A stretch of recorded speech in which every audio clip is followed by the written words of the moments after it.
পার্সেলে আজকে আমি পটলের চিংড়ি করব, পটল চিংড়ি। সেই জন্য আমি 6টা বড় বড় পটল নিয়েছি আর 2টো বড় বড় আলু নিচ্ছি,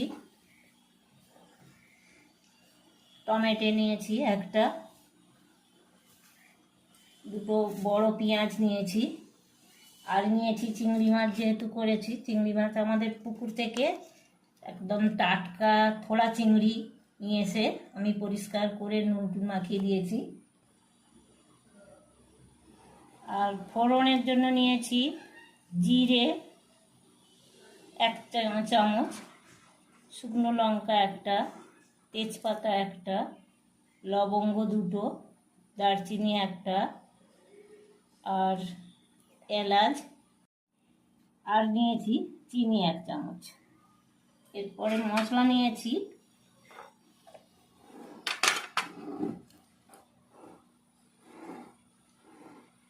জিরে 2 চামচ,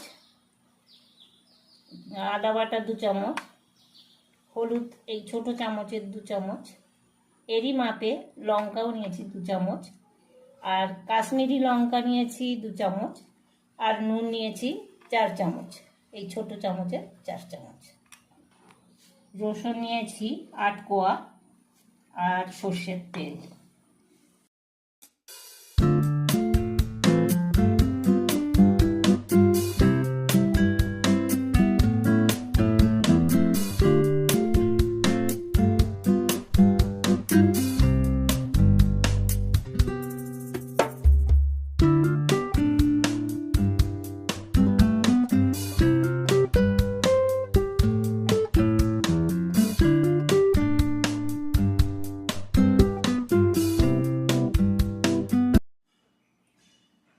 পটল আমি চাকা চাকা করে কেটে নিয়েছি ডুমো ডুমো,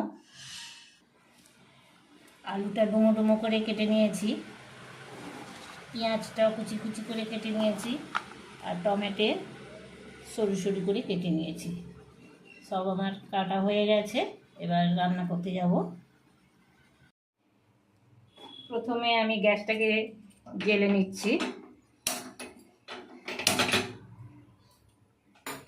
কড়াটা একটু গরম হতে সময় হবে।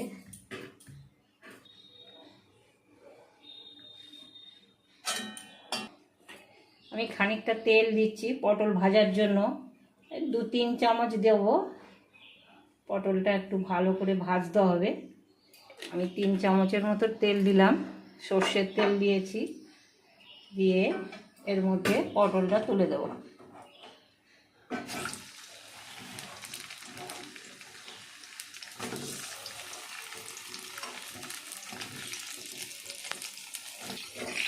পটলটা আমি দিয়ে দিয়েছি, এর মধ্যে একটু নুন দেবো। পটলটা আমার ভাজা ভাজা হয়ে গেছে, এটা তুলে রাখছি। পটলটা তুলে রাখা হয়ে গেছে, এই তেলের মধ্যেই আমি আলুগুলো ভেজে নেব।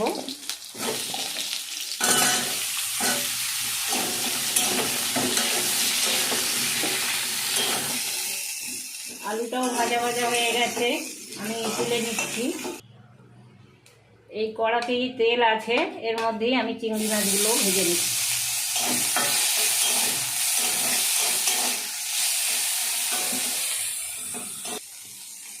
চিংড়ি মাছটা খুব কড়া করে ভাজবো না, হালকা ভাজা।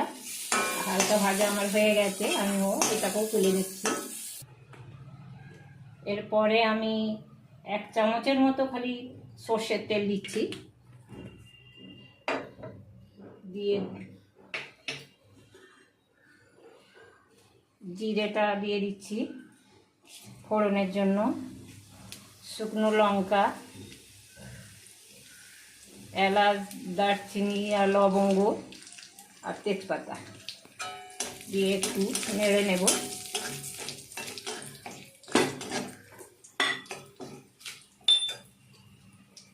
এরপর আমার রসুনটা থেতো করে নিয়েছি, নিয়ে ওর মধ্যে রসুনটা দিয়ে দেব।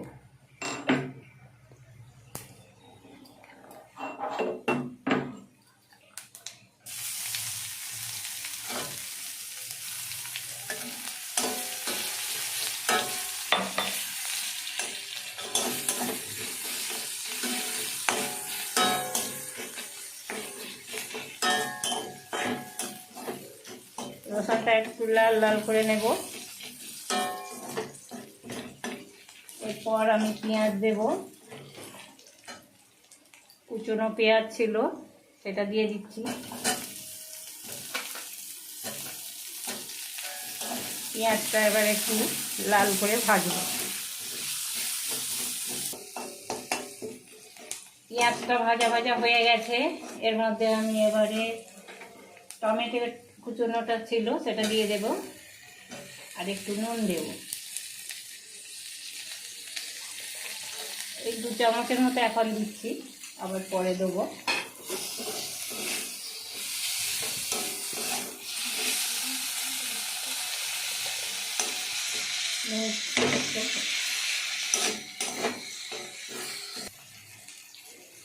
টমেটোটা আমার গলে গলে গেছে, এর মধ্যে এবারে আমি যে মশলাগুলো আছে সেটা কষিয়ে নেব। তো প্রথমে আমি আদাটা দিচ্ছি, জিরে দিচ্ছি,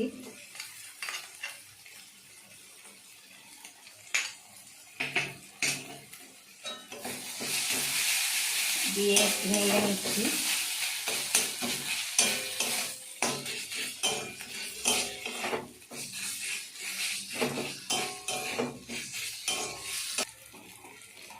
এর মধ্যে আমি হলুদ দিয়ে দিচ্ছি, লঙ্কা দিয়ে দিচ্ছি,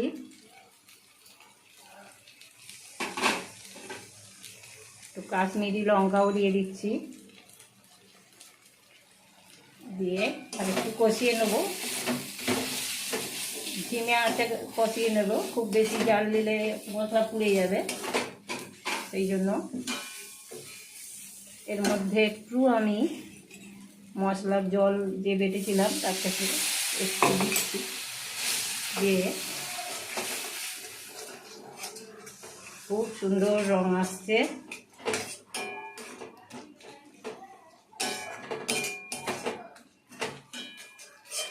এর মধ্যে আমি মশলাটা খুব সুন্দর কষা হয়ে গেছে, এর মধ্যে আমি এই ভাজা আলুটা ছিল দিয়ে একটু নেড়ে নেব।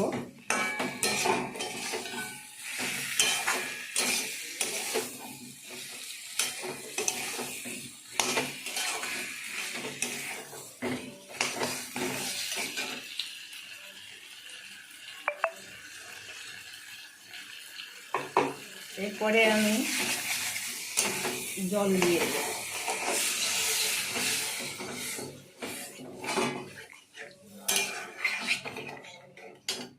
এর মধ্যে চিনিটা দিয়ে দেব,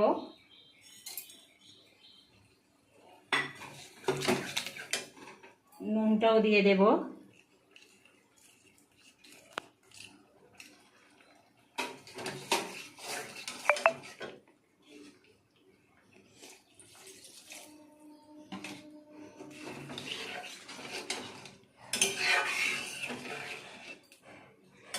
আলুটা আমার সিদ্ধ হবে। ঢাকা দিয়ে দিলাম। আলুটা সেদ্ধ হয়েছে কি আমি দেখবো, ঢাকনাটা খুললাম। প্রায় আলুটা সেদ্ধ হয়ে গেছে, আধা সেদ্ধ হয়ে গেছে, প্রায় আমি 15 মিনিটের মতো আলুটা সেদ্ধ হতে সময় লেগেছে। হাফ সেদ্ধ হয়েছে, এর মধ্যে আমি পটল দিয়ে দেব। পটলটা যে ভাজা ছিল সেটা আবার দিয়ে দেব, দিয়ে আবার ঢাকা দিয়ে দেব। পটলটা আবার সেদ্ধ হোক।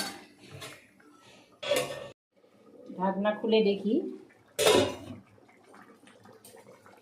পটলও আমাদের সিদ্ধ হয়ে গেছে, আলুও সিদ্ধ হয়ে গেছে, প্রায় হওয়ার পথে। এবার আমি চিংড়ি মাছটা দিয়ে দেব। ভাজা চিংড়ি মাছ ছিল, দিয়ে একটু ফুটিয়ে নেব। একটু ঢাকা দিয়ে দিই, ফুটে যাক।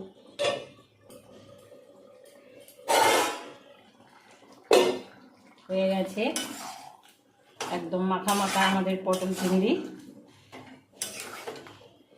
আপনারা তো নানাভাবে পটল চিংড়ি খেয়েছেন, আমাদের এইভাবে রান্না করে দেখবেন, খুব সুন্দর লাগবে গরম ভাতের সঙ্গে খেয়ে পেটে পুটে খাবেন সবাই।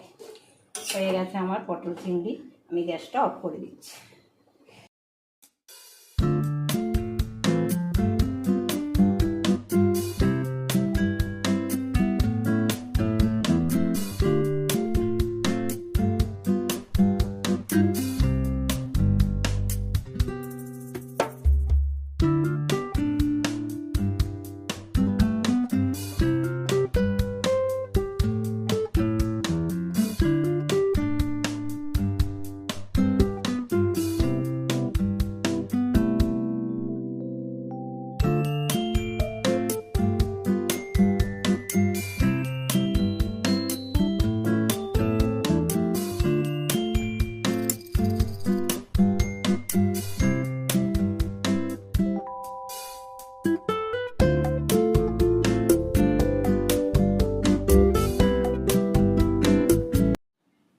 উপরে আমি একটু ধনে পাতা দিয়ে দিচ্ছি,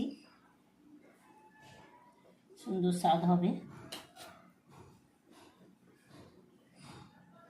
রেডি আমার পটল চিংড়ি।